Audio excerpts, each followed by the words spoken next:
Ako vidite samo jednog štakora ili miša, budite sigurni da ih je već mnogo više i vrijeme je za hitnu akciju. Malo tko se zapita zašto su baš oni pojavili u njegovom domu. Ali odgovor je uvijek isti, hrana. Najveća greška koju ljudi prave je bacanje ostataka hrane u WC školjku, jer time nesvjesno hrane štakore u kanalizaciji i osiguravaju im stalan izvor hrane tik ispod svojih nogu. Starije kuće prepune pukotina, otvora i vlažnih podruma prava su pozivnica za ove opasne štetočine, pogotovo ako je dvorište zatrpano smećem. Otvorene kante i zaboravljena hrana kućnih ljubimaca u zdjelama samo pogoršavaju situaciju, jer za štakore to znači jedno, bogat švedski stol. A kad jednom otkriju izvor hrane, možete biti sigurni da ne odlaze sve dok sve ne unište.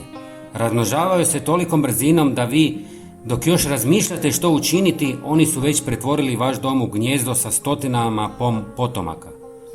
Zato odmah napravite par stvari koje ću vam sada pokazati. Prvo i najvažnije, odmah prestanite bacati ostatke hrane u WC školjku, jer time svakodnevno hranite štakore izravno iz svog doma.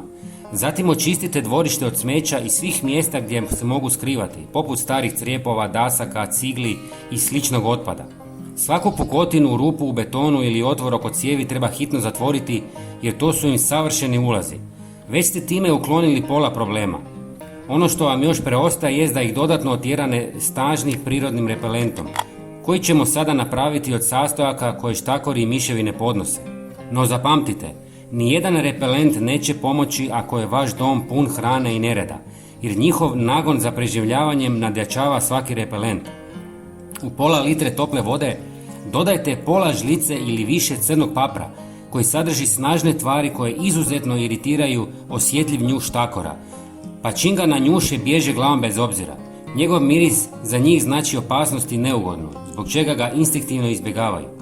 Zatim dodajte pola žlice ili više češnjaka u prahu, jer ima prodoran miris koji se zadržava u zraku i na površinama, a štakorima djeluje kao prirodni otrov za osjetila. Kada osjete miris češnjaka, odmah mijenjaju smjer i im taj miris stvara jak stres i uznemirenost. Zatim dodajte 200 ml octa, jer stvara neprijatan kemijski trag koji im razara osjećaj sigurnosti i smeta u komunikaciji s drugim članovima skupine. To područje im postaje potpuno neprikladno za boravak i gnježenje. Također ocat dezinficira sve površine koje su kontaminirali, jer su štakori prenositelji raznih bolesti. Sve ostavite par sati u vodi da se otopi. Zatim procijedite kroz gazu i napunite špricu. Špricajte svaki dan sva mjesta gdje vidite tragove štakora i miševa. Ponavljam, neće nikad otići ako im nesvjesno dajete hranu. Naravno, uvijek postoje i otrovi, ali kad se štakor zavuče u rupe i crkne, to postaje jako neugodno.